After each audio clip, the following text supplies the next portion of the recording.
On August 27th, 2023, I decided to attempt the impossible. I wanted to somehow ride every single ride in both Disneyland and Disneyland's California Adventure. Even more difficult, this would be without Genie Plus and on the cheapest ticket possible. Many told me this would be undoable, but I still wanted to give it my all and finish this insane challenge.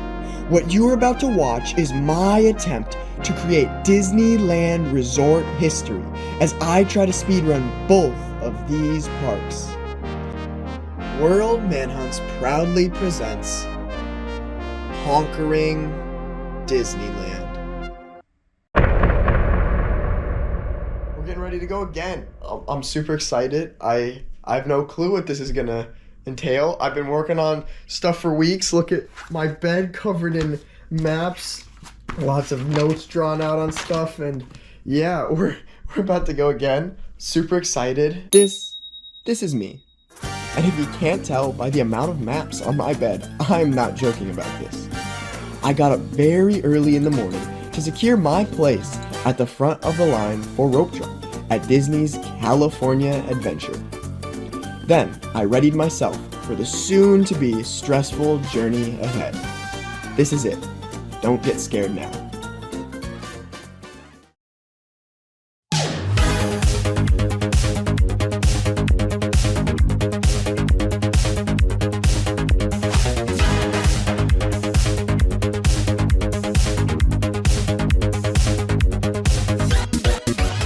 In case you missed it in the last video, here is a quick recap of the morning in Disney's California Adventure.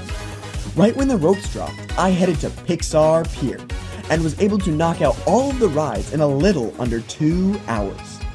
I got stuck on Goofy's Sky School as it broke down, but got tickets to help me skip part of another ride's line later. After several more rides, I made my way to Avengers Campus. Once done with the rides there, I went to Monsters Inc., then to Cars Land. As Radiator Springs Racers was currently closed for refurbishment, I did not have to ride it. Soon after, I rode the final ride, Soaring, using my free passes to skip a line that I had gotten earlier in the day. Then, after setting a record in California Adventure, I headed to Disneyland to start riding all of the rides in that park.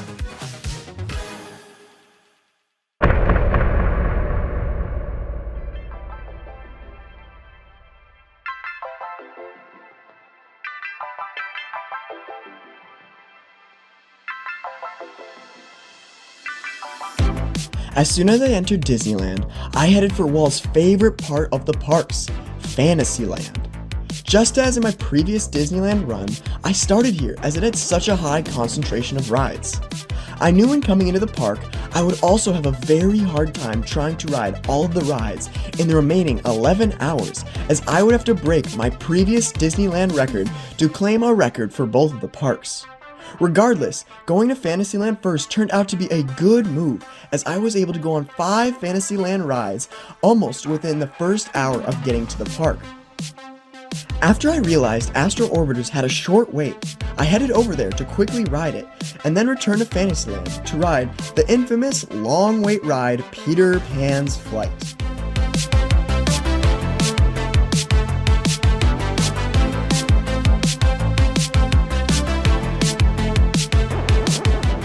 After riding 7 rides in the first 2 hours of being in Disneyland, I headed towards the Gold Rush in Frontierland to hopefully strike it rich with some low wait times there.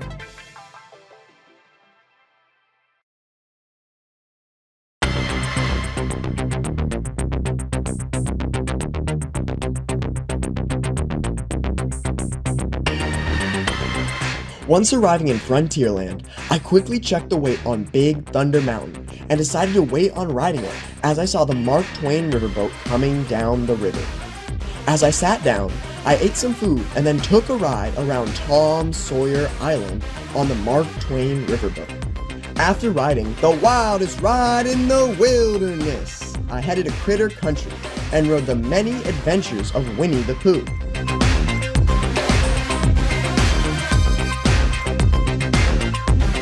After getting lost in his dreams, I headed to a galaxy far, far away in search of defeating the First Order on Star Wars Rise of the Resistance.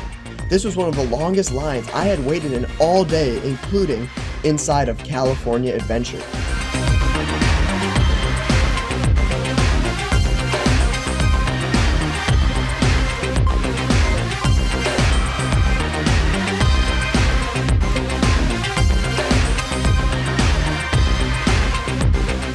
After escaping the clutches of the First Order, I went to smuggle cargo with the galaxy's finest, Hondo Ohnaka. After retrieving several crates of coaxium for Hondo, I decided to retire from smuggling and continue my journey back in Disney's Fantasyland.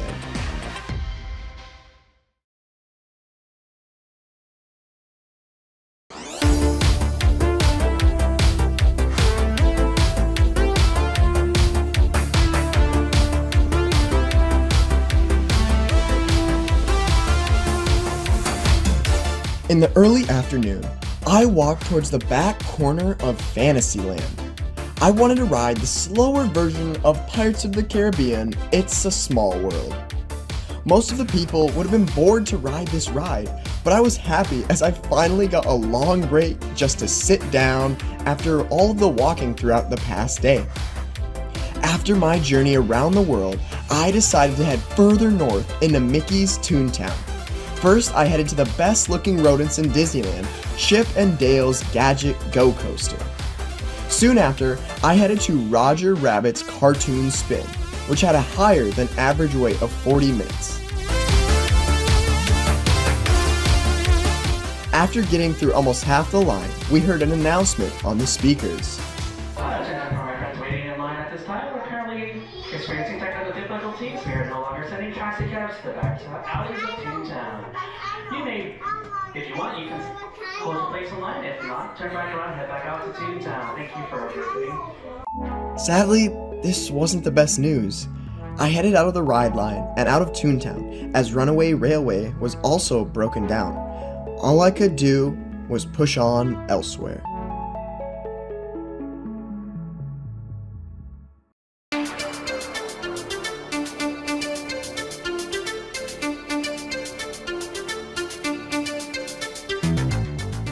As soon as I left the broken down Toontown streets, I headed back to Fantasyland for like the 1000th time to ride another ride there.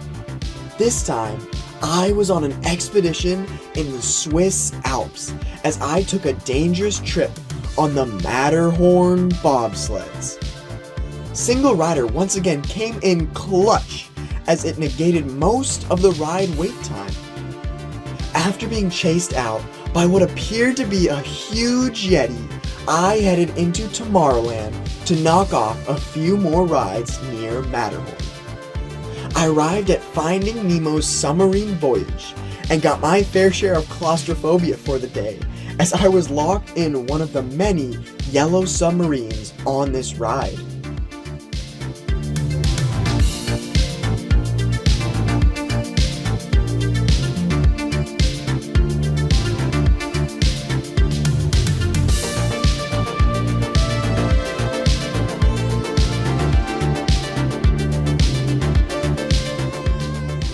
Barely making it through the mine-filled waters with Nemo and all of his little fishy friends, I was able to go to the famous spaceport inside of the Grand Space Mountain.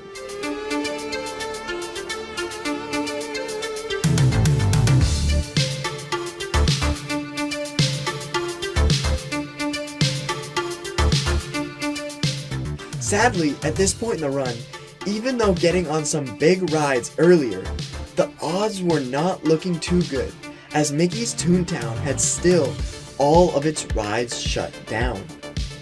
Even if they did open, with all the lost time earlier, it would still be a nightmare to try and go on all of the rides by park close. But I would still get a chance, as they both opened.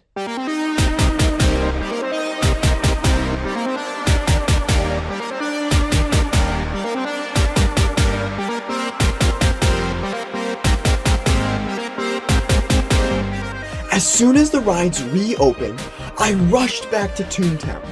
If I was able to ride on both of those rides, it would greatly help my chances of finishing the run.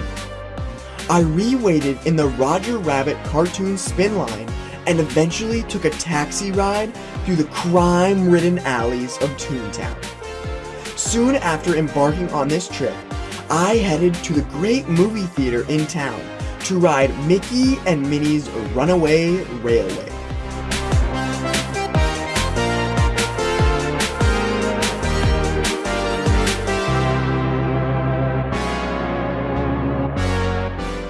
As I made my way through the crazy cartoon world with Mickey, Minnie, and Goofy, we finally had completed Toontown.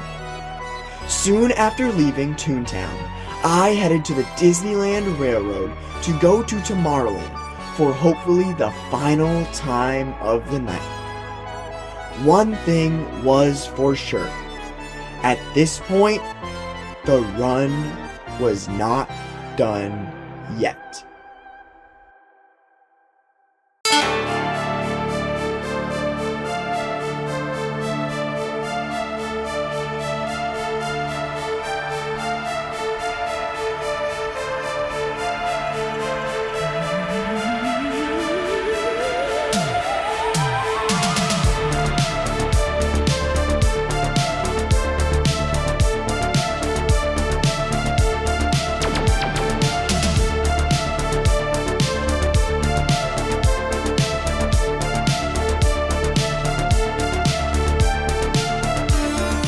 After disembarking on the Disneyland Railroad, I began my trip to the future at Autotopia.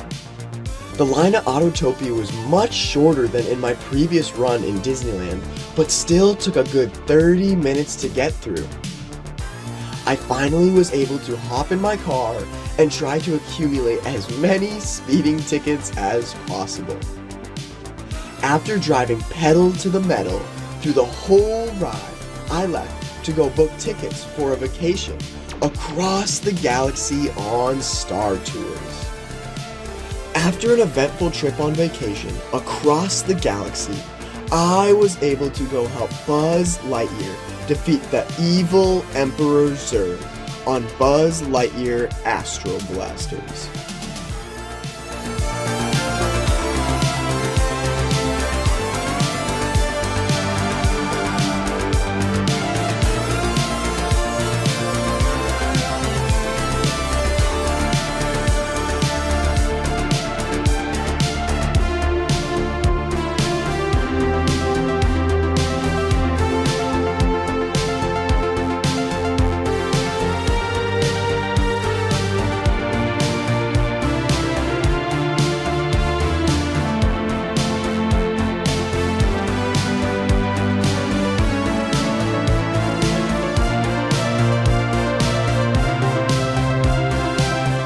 Next on the list of rides was to go over to New Orleans Square as I headed into the Blue Bayou to take part in A Pirate's Life for Me. As I sailed through Pirates of the Caribbean, I embarked on one of the most thrilling journeys in the whole park. After retiring from being the second best pirate ever, I went back to Fantasyland for hopefully the last time.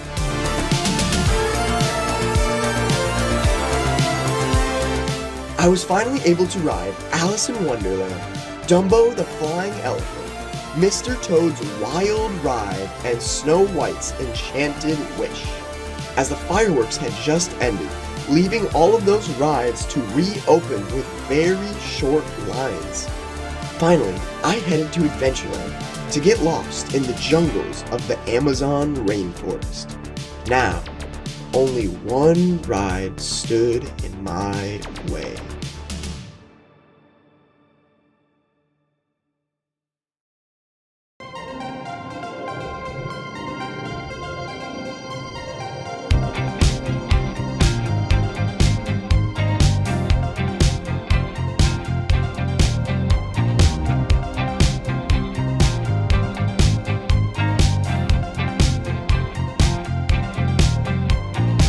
We made it so far. So many different rides, so many breakdowns, but we pushed through to make it to this point on the final ride. On top of this all, this is my favorite ride Disney has ever made. As I walked through the cursed temple, I couldn't help but feel that I was Indiana Jones, about to complete a grand adventure.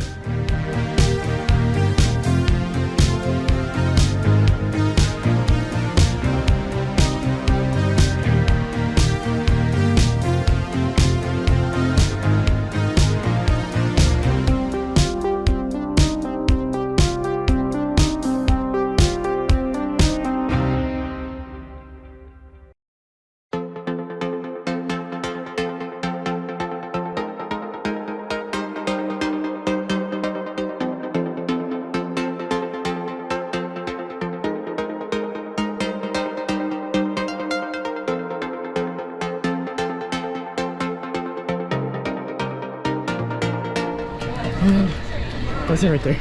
Boom. That's it. Oh, we did it. There it is. We'll have final time later, but we did it. Guys, oh my gosh. We did it. The park is done. Completed. The whole thing. Both parks. Holy, oh my gosh. I think this was just like me doing Disneyland just a couple months ago, and now here it's just kind of insane. Holy crap. Oh my gosh. 15:30, something like that, somewhere in there. So we got, not too sure after time we'll say, but holy, it's done, it's finished. I'm going to sleep well tonight. This is insane. Pulled off the run of a lifetime right there. This video is gonna be insane. Holy crap. Oh my gosh. Well, thank you all for watching. I'm gonna go get some food. We did it.